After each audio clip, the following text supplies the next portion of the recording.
The sun is shining, football is continuing to come home, even though the flight may have been delayed potentially by a rogue Adnan Januzaj winner, but at the same time, it's still scheduled to arrive. The baggage may not arrive with it. Ironically enough, because there is a lot of baggage with England and football. This is the Beermat knockout preview. What we're going to do is go through all the knockout games and try and get to you a winner before the winners actually hoisted the trophy.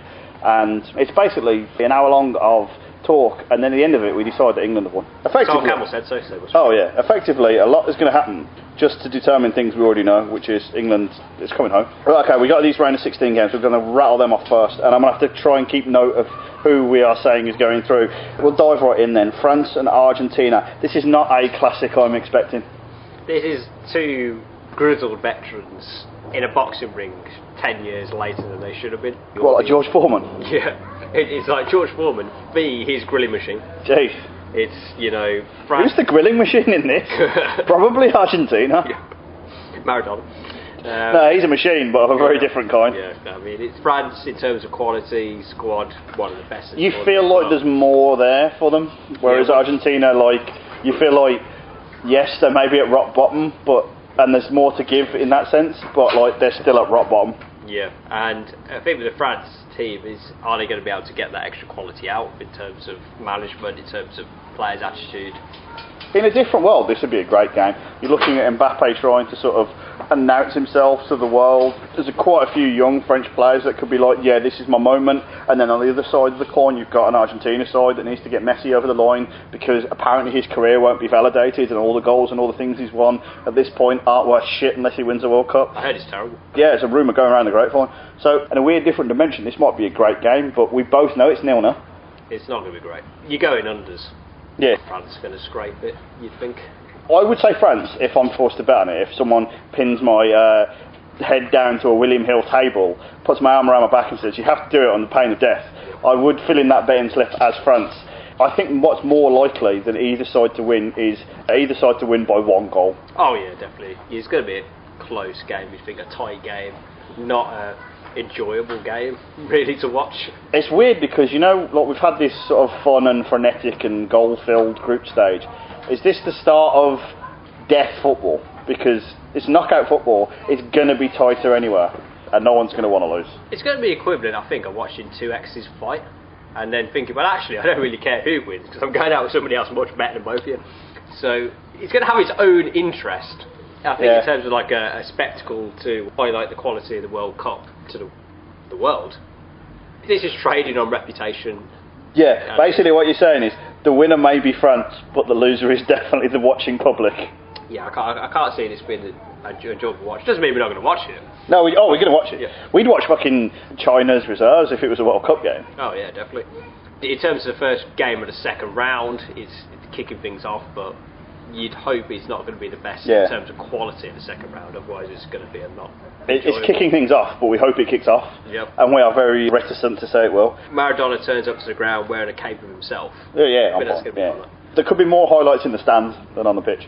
A game that's definitely going to kick off might not even necessarily be football again. This is going to be a gruesome day. This is a sort of, I feel like a boxing metaphor heavy day. Uruguay versus Portugal. I feel like blood will be spilled. Yeah, this is going to penalties.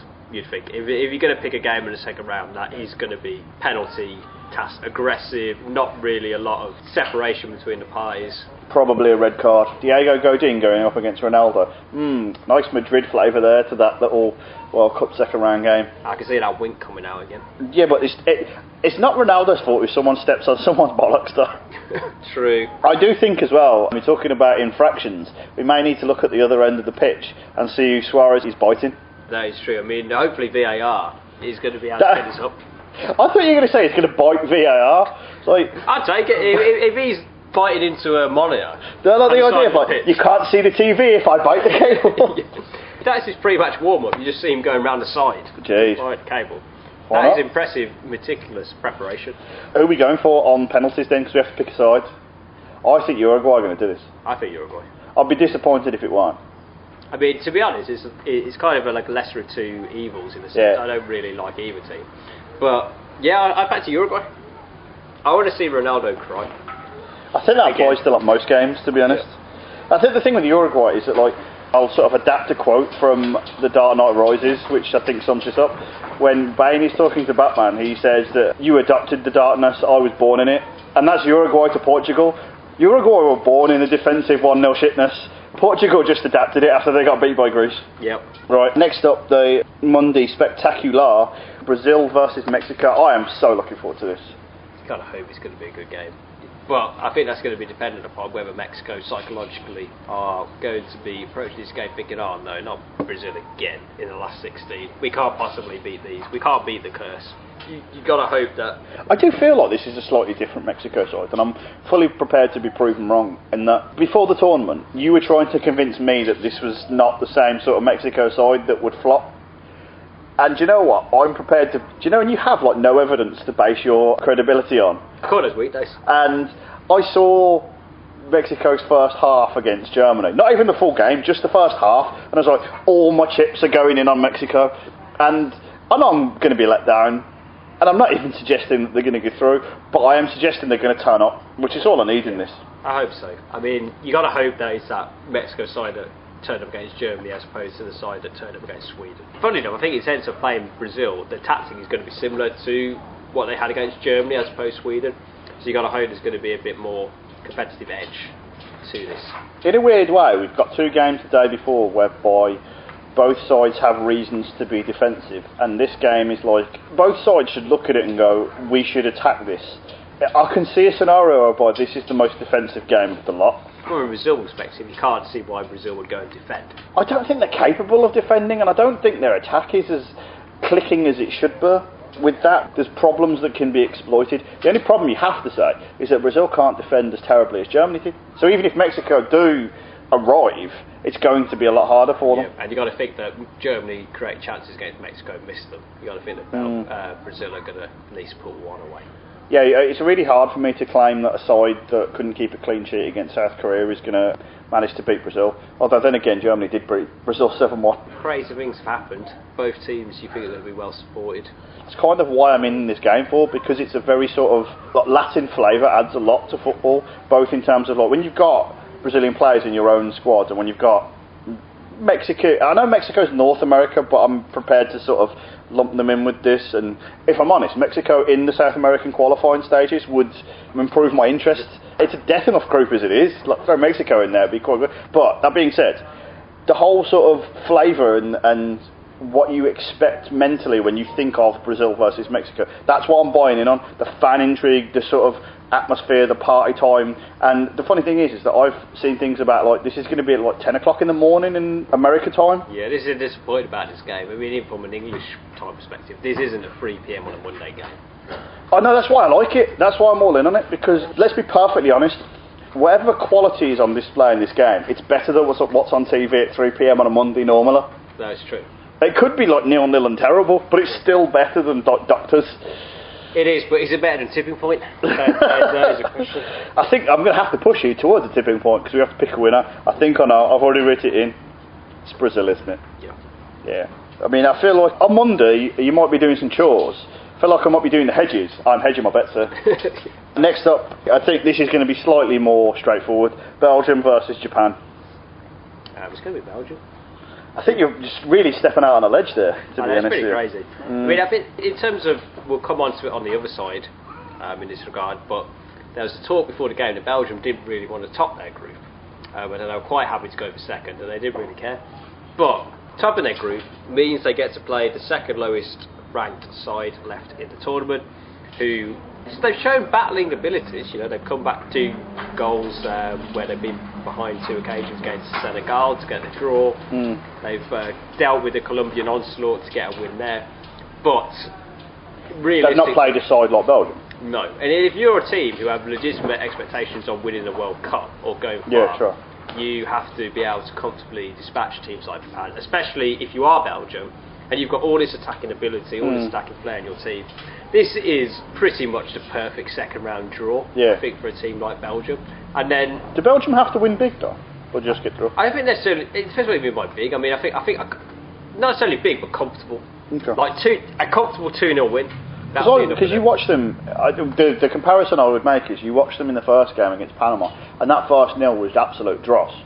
and you wonder, like, oh shit, has this Belgium side got anything? Not even good, have they got anything? And then they win the game 3-0. Yeah. I mean, if the same thing happens again against Japan, then the bandwagon still rolls on. Fair enough. From their perspective. Okay, yeah, well, I've penciled Belgium in there. There's no real counter to that. We'll move on then to the next games. Spain against Russia. The hosts versus... I don't know how they've managed it, but Spain are almost dark horses right now. In the shock horror of the preview before things happened, I had them to win this. And then the managerial merry-go-round kind of came into full force. It's funny how that's been forgotten now. They topped the group by fine margin, so I don't know.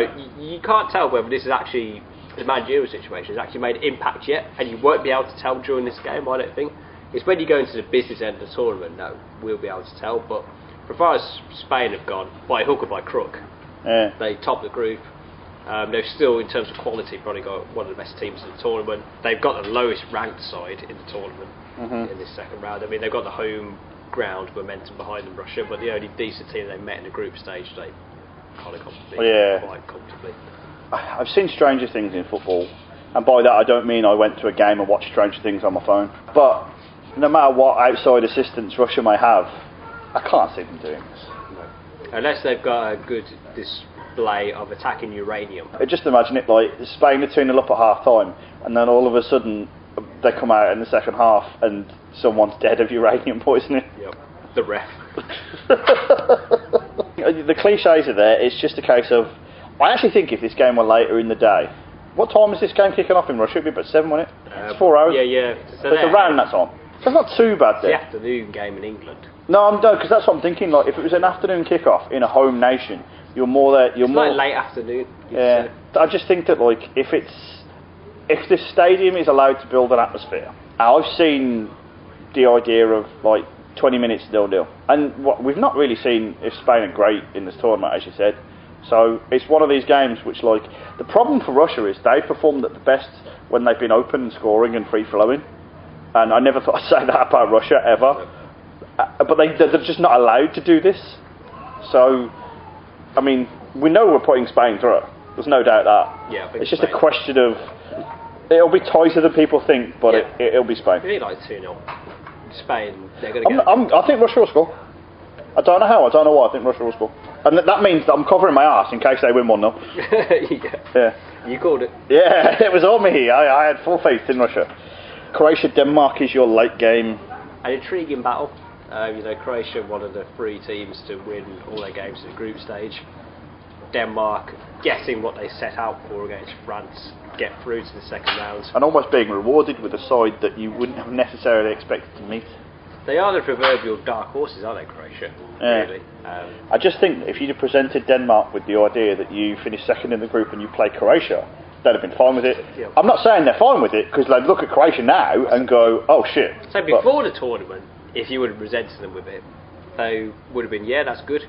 Having seen how Croatia's group panned out, they probably would have been thinking, actually, I would have played Argentina. Yeah. It's interesting being like the quote-unquote underdog, the whole idea of like what can you do and what is expected of you. That like, I think that for Denmark it's such a fine margin, because realistically speaking, how big is the gap between Croatia and Denmark in terms of quality? In terms of individual quality, Croatia are clearly the better team. Yes. It's in terms of kind of team dynamic, and in terms of battling qualities. Denmark have, as demonstrated last game against France, they have a system, they will execute it, they do what they need to do to get the results. So in terms of Croatia, kind of the mercurial talent, as you call it, because they like a slightly better Serbia, as in you never quite know what you're going to get, but the quality is clearly there. And Denmark are consistent. If this game goes long... I feel like this is the kind of game if you played it 100 times, draw will be the result that happens the most, but the skew wouldn't be like really high, it'd probably be like 35, 30-something and 30-something. Yeah, I mean, kind of 2 quite well-matched teams. I mean, as shown in the playoffs of the World Cup, Denmark can turn it on when they need to. Croatia probably more of an attacking quality team overall, well, especially when they got Lovren in the back, so you never quite know how that's going to turn out. He's done quite well so far, actually. I think he's had a good tournament. Solid, yeah. All it takes is one bollock. Yeah, he's dropped a bollock on many occasions. That's it. He's only got one because he's dropped them most of the time. Yeah. I mean, he's lucky to have one. Yeah, gee. How many did he start with? He had a bag of marbles. Jesus. I want to be snide and say Denmark here, because I got a funny feeling, but I'm going to say Croatia. Yeah, I mean, if I had a basket full of eggs, I would not be putting them all in one basket. Yeah, no, that's how it works, yeah. But I do think I need several baskets here. I need 3 baskets. But technically, if you're carrying that many eggs, you could just do it individually. You don't need a basket at all. Depends how many eggs You've got arms. Depends how many eggs you got. True. I like a lot of eggs. But I would go, you think, Croatia. Okay. I'm prepared to pencil them in. Next up, talking about random Euro 2012 games that we all forgot about. Sweden versus Switzerland. I know where you're going on this. This is going to be garbage, isn't it? This game will be better than you think, but because what you think is going to happen, it's like hell will actually open in front of you. Oh god, I mean, it's like when Switzerland had I think it was their last 16 game in the Germany World Cup 2006, where no one actually had a shot, and it was like absolute garbage. Let's put it this way, you'll know what's going to happen in this game after the first 5. Do you know when you watch it and you go, it could be intriguing, it could not be, but after the first 5 you'll be like, oh shit, this is destined for no. Well, what time is this game?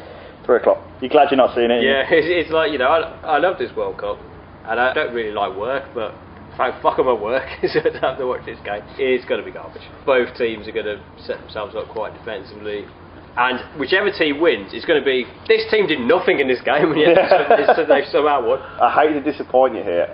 I'm going to press you for a winner, and I'm going to say Switzerland. They're the better team in terms of quality. I'd like Sweden for it. I would. But I just think Switzerland have, like as you say, the more individual quality. I think this game's going extra time. I think you watch this be like 5-4 now. I take it. Yeah. Oh yeah. In terms of being proven wrong, this is a great instance of being proven wrong. Yeah. It's going to be Switzerland. It annoys me. But it's going to be a very close game. Definitely another one for unders. I think maybe the entire Switzerland team will have practiced their eagle celebrations if they actually manage to score a goal. You mean like the eagle from Sesame Street? Yep, Mr. Eagle. Yeah, he's coming back. This is Sam the Eagle, sponsored by Switzerland. Yeah, it's fine. Last up, we have the relative minnows of England taking on the giants of Colombia. This is one of these games whereby, talked about previously, England have been quite happy to come second in this group to get Colombia. In terms of second round opponents, you'd rather have Japan. You'd rather would have won the group. Beat Japan, get the momentum. This Colombia side aren't as terrible as being made out. You know, I said the previous game, you'll know what's going to happen after 5 minutes. You'll know which Colombia side you're going to get. You're going to know in the lineup. Yeah. Is Rodriguez going to start? I think he kind of has to. That is going to be the key thing if he's fit. If he's anywhere near fit, he plays. If he doesn't play... If he doesn't start, then you basically... In a weird way, I know we're going to have to pencil in the winner here and be clearly proven right when, even if what we're picking is wrong, we were right. It's just football was wrong. Yep. But if Rodriguez isn't in the lineup, then that's a pencil England in immediately. Problem is, we don't know that right now. No, and I still think, even without Rodriguez, Colombia still have enough attacking talent to cause England problems. Imagine Falcao's motivation. Yeah, and then, you know, Cuadrado, Quintero, they've got enough to cause this England back line problems, even if... I don't think this is a great back line either. That was the whole point of the preamble to the tournament, was that, like, we're never going to do this on 1-0. No one expected us to score as many goals as we have, but we're never going to do this on 1-0. And we scored goals. Harry Kane, currently in the lead for the Golden Boot, he hasn't had any service. He scored set pieces. Like, was it penalties, one off his arse, which actually hit his heel, and a couple of headers. I actually think that the late header against Tunisia is better headed than people give him credit for. I think in terms of anticipation, definitely. Yeah. But that being said, though, this isn't straightforward, we know this. No, this is squeaky bum time. Extraordinary. And the problem we've got is that you can research all the players and all the tactics and formations and managers and all the ins and outs that we want. We have an in-depth knowledge of how prepared England are to bottle it. Yeah, this is not going to be an enjoyable game for England, especially when it's the tactics in the final group game against Belgium. This is like needle through the finest of margins job. We've got no margin for error in this. We're basically, this egg basket is getting a good going round. I mean, there's plenty more eggs coming in. We basically said, we think we can do Colombia. That's basically what we've set out to do. Didn't we do that in the Euros against Iceland when Gary Neville celebrated? Exactly, in Colombia, are miles better than Iceland. Does that help us in a way? That we can't do any worse than we did against Iceland. No, well, that as well. But like the idea of, like, if we're playing Japan, if we'd finished second on purpose to play Japan, let's say, if it had been Colombia or Senegal, I think you get the same argument. Colombia and Senegal will cause us problems. But like with Japan on there, it's neither here nor there. But the fact of like you're playing one of the sides that's like, oh, this could be difficult. That helps us in a way of like, we surely can't underestimate them the same way we underestimated Iceland. No, I'd like to think we won't underestimate Colombia, especially in terms of our knockout record is garbage. So beating anybody in a knockout situation is going to be worthy of note to my employer's day of national holiday. But Day. Well, yeah, well, the game's Tuesday, so I think you're definitely writing off Wednesday, and then you might as well take the week off at that point. Quarterfinals on Saturday, so you got to prepare. Well, you got to have ready. You know, in terms of Homer Simpson, see Mr. Burns, take a 4-day weekend. Yeah, why not? 7-day weekend. Yep, that is the best type of weekend. Yeah, definitely. You and I both know we're putting England through. We are, but I have no neutral basis to do that. I do, and this is gonna come back and haunt me big time. That first team is much better than what we saw last night, and we're basing a lot of what we saw on the Belgium game. That is true. It's not going to be an enjoyable game, this. I mean, it's going to be tight. Just because I have a vested interest in it coming home, you can't back against England in that position, but this is going to be... Yeah. It's not going to be comfortable because I'll probably be about 10 points in by the time we get to kick off. I was going to say, the celebration I had when we scored in the last minute against Tunisia, if we do the same thing again against Colombia, just get the ambulance on standby. I kind of want to see that. I'm not going to lie, I kind of want to see it. Just get the ambulance on standby. Okay, in that regard, we moved on. We've got our quarter-final lineup is as follows: France v Uruguay, Brazil v Belgium, Spain v Croatia, and Switzerland v England. So we'll do that in order. France against Uruguay. How do we see that one going? It's going to be the first truly decent team that France have played in the World Cup. And Uruguay as well will have played Portugal, will have confidence of going through in that game, supposing they do go through that game. They won't be awed by France at all. No. Especially as though there'll probably be a story leaked in the press about how France have had a major bust-up probably by then. Probably because Patrice Evra turned up with a cummerbund and a bow tie to give some motivation, and it all went to shit. To be fair, France's best tactic maybe to get Evra on the side of the pitch just so Suarez gets sent off in the first 2 minutes. That might happen anyway. Well, yeah, it definitely could. He's probably going to be suspended from the Portugal game, let's be fair. I mean, to be fair, if France field a team with 11 men who have arms, then there's definitely a situation where Suarez getting sent off. I think the interesting thing for this game sort of hinges on how France beat Argentina. If France dick them, which again we don't think is likely, then Uruguay will be very wary. Yep. If France squeak through against Argentina, which is again the scenario we're sort of prompting for, then Uruguay will be like, we're better than Argentina, we finished above them in qualifying, we can do this. So I said to you about like when big teams play smaller teams, it's about getting the win to like make a statement. In a weird way, France kind of need to make a statement against Argentina. Especially in terms of no one's entirely convinced by this French team. So to get a decent result against Argentina, even despite the mess they are, people might say, actually, well, yeah, but maybe. Yeah, if you wrap this up in normal time, even if it's like 2-0, you'd be like, oh, okay, fair play. Yep. And in terms of Uruguay, I think their strategy is not really going to change regardless of it. No. Basically, as far as Uruguay are concerned, they're playing an upgraded version of the side they've just played, and even better for them, France will play football, whereas Portugal won't. Yep. Plenty of room for elbows. Oh, Diego Godin will have his arms full, quite literally. Yep. Who are we putting through? I think Uruguay. Do you know what? I thought this, I had to pause then, because I was going to say Uruguay, but I thought I was being contrarian, and I had to take a moment to think, am I just doing it to be disnoyed? And when you said it, it's like, maybe not. Based on the evidence of what we've seen so far, and Uruguay haven't been great. No. But I'm putting Uruguay already. I can feel the semi-final / final podcast of like, I'm sorry, we're so wrong. We are so wrong. Man. I do like Paris, really. Yeah. Actually, quite like Paris. Interestingly enough, we didn't mention, speaking of Paris, Cavani may play a big part in that. France and Uruguay, it's like that's his hope. That's where he plays his football. Yeah. He may find himself in that weird position that the South Korea found himself in 2002, where he gets fired for his own action. Yeah, bring that chairman back again. I mean, Italy aren't in this World Cup, so they got no stock. But that chairman, he needs some mileage in the media stakes. Indeed. This could cause some severe, at least thought. Brazil versus Belgium. Belgium haven't played this side until now. This is going to be a good game. You can see it going either way, really. I think the difference, potentially, in the way I'm going to go, is that in terms of quality, is this Brazil side one of the better Brazil sides? Probably not. It's not as bad as the team in like 2006. No. You don't think, but it's not as good as one of their classic. If you go really back 1970, but in terms of recent histories, 2002, it's probably not as good as that team. But regardless of what the things we talked about Brazil, one of the things you're not really too worried about is like Neymar aside, like the psychological condition of this team.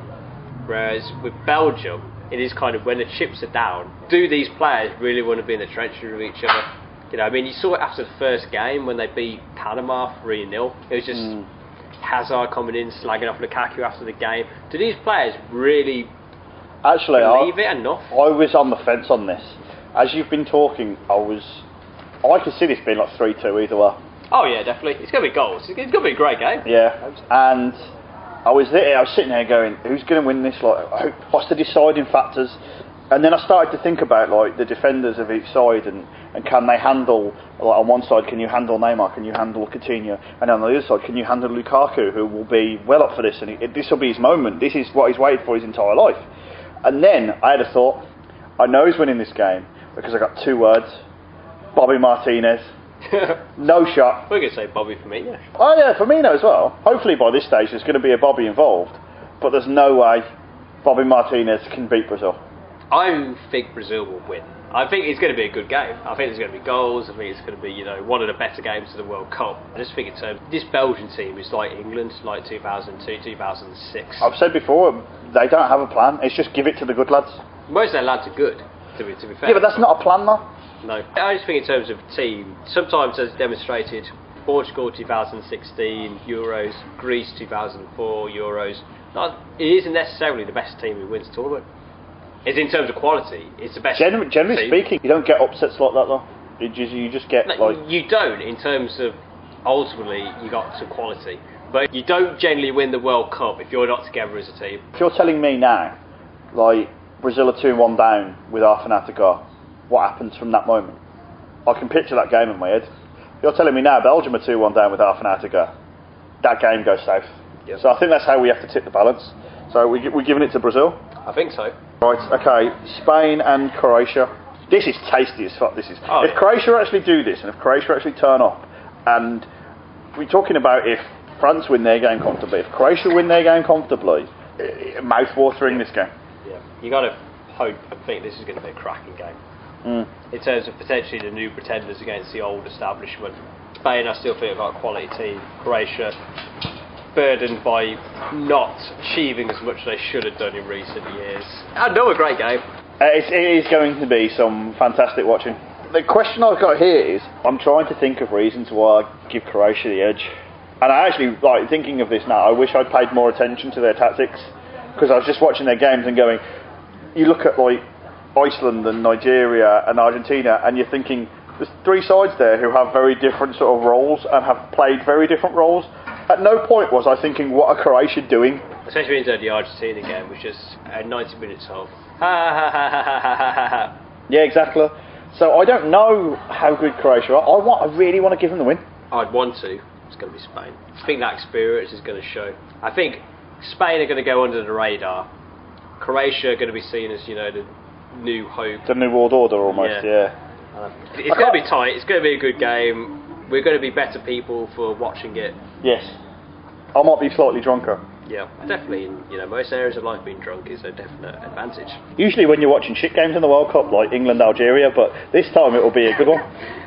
Sadly, even watching that game drunk was not good enough to compensate for the terribleness. Okay then, so to round this off, Switzerland v England. England. I'm glad you're confident because that... But beat Switzerland, don't worry about that. Oh yeah, but it'd be grim though. It's not going to be enjoyable, but Switzerland are terrible. And Shaqiri will do something. I never say this, but you know how my opinion of him is really low, and he turns up 1 out of every 10 maybe, and he's already turned up in this World Cup in the sense that he scored that last minute winner. If England play Switzerland in the quarterfinals, 100% Shaqiri is turning up and pulling some bullshit out of the bag. I still think England, but. Yeah. That'll be him getting sent off. That'll be the bullshit he pulls out. But yeah, obviously a lot of Switzerland players playing England, there's going to be that extra element. I think being as though our strategy was to come second in this group to get an easier run, if we are in that situation where it's like, we got Switzerland... Yeah, you can't lose to Switzerland at that point. You just can't. So I don't think it's never 100%. I don't think we'd allow ourselves to lose to Switzerland. What, you mean you and me? Yeah, we'd be there. Just like Switzerland having a penalty or situation, and we're just standing on the post with our arms out going, nope. Yeah, basically. Not allowed. I'm fine with that. Okay then, so semi-final number 1. I love this. I love the way this is lined up. Uruguay versus Brazil. Well, if you're going historically, you're evoking the image of 1950, where Brazil were the clear favourites in the World Cup final, and Uruguay came back to win. The thing is, the gap's closer here, but you still can't plump for Uruguay. No.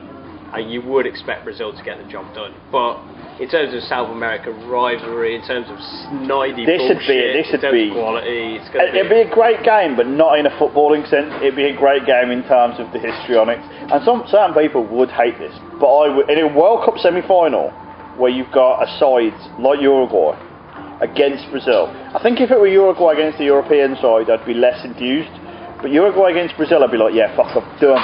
Go on, kick them. Yeah, it's going to be... VAR is going to be kept busy in this game. Suarez hasn't been banned by this game. Yeah, he's out of the way. He's got an 18-month ban as far as we're concerned. Yeah. He's been sent off in both games, even though if he was sent off in the first, he wouldn't have even been available for the second. Consistency, sort of like. Leaving his mark. Quite literally. Yeah, indeed. Cracking semi-final. I would edge Brazil. I can't not. I really want to do Uruguay, but I can't not. This could be interesting. Semi-final. World Cup, Russia 2018, Spain versus England. This is Italianite, invoking the spirit. The whole country is at arms. Some of them quite literally, probably. I suspect we may have a beverage or two. Oh God! I'll be stocking up during. I think Uruguay Brazil is the day before. Yeah. I'll be stocking up during that game. You're talking about pre-match prep. This is going to be going. All I'm saying is, as someone that doesn't care about England, but as someone that's been through a run to the Champions League final this year, you're telling me right now, England versus Spain in a World Cup semi-final. I am on my pub seat right now. I think... I'm drunk already. Yeah. Basically, I'm pissed already. Yeah. This is going to be the equivalent of like some of the FA Cup semi-finals we've had last few years, like Reading, Arsenal. We've got one team who's clearly better than the other. But the other, it's got to keep competitive. You've got to be there thinking, can this be the upset? And then it's not going to happen, and you're going to be so upset. This is Spain. I've got to be honest with you. Two things here, right? Number one, I guarantee you right now, there's no way I'll be as upset as I was when Arsenal beat Reading. Number two, that leads into the point. I think England win this. This is an interesting juxtaposition, being as though out of the two of us, I probably... You care and I don't. Yeah, I care more. I think Spain are winning this game. No. I remember seeing, in a couple of years ago, Spain playing England in a friendly and Spain just destroyed us. I think the gap is closed, but I don't think it's closed enough. If you're telling me England played Spain over the weekend in a round of 16 game, I think the quality supersedes that, and I think Spain goes through. And maybe what I'm about to say goes horribly wrong. And also, I really feel almost physically ill at what I'm about to say. But I feel like if you get this squad in that position, I feel like they'll rise to the occasion. I feel like I really don't want to use it, but I'm going to have to. The passion, the heart. I can't think I've seen sides of lesser quality win big games before. I know how it's done. I think Spain is too good. I think you would have said the same about Liverpool Man City in the Champions League. You would have done, but Liverpool have a certain tactical way of playing in European games that kind of gets them through. It's emotional based though. I don't see the England strategy that overcomes Spain in this game. This is going to be great when England get knocked out against Colombia and all of this conversation. But to be fair, I can see it happening. It's going to be a glorious failure, I think. And, it pains me to say that. I mean, it's literally once in a generational thing for England to get to a World Cup semi-final. If we get that far, we're going to lose. Okay. To the final then, Brazil versus Spain. To be honest with you, if we thought the idea of an England semi-final was bad enough, an England World Cup final, I don't think we're living to see it, to be honest. I think the alcohol poisoning gets to that stage. On a countrywide level, win the World Cup final, well, I'm getting sacked. Let alone if we win the Can final. I just say, right, I've no vested interest in England winning anything. I've no vested interest in England beating Colombia. I watched the late winner against Tunisia and I didn't move. I don't know. I really don't know what it's going to take for me to celebrate an England goal again. Because I'm jaded, I'm so jaded. And I know for a fact that I want to get on board with this side. I really do.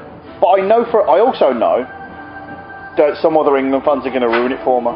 So if you're telling me that we've got Brazil versus Spain in the final, I can breathe this sigh of relief, knowing that whoever wins, I'm fine.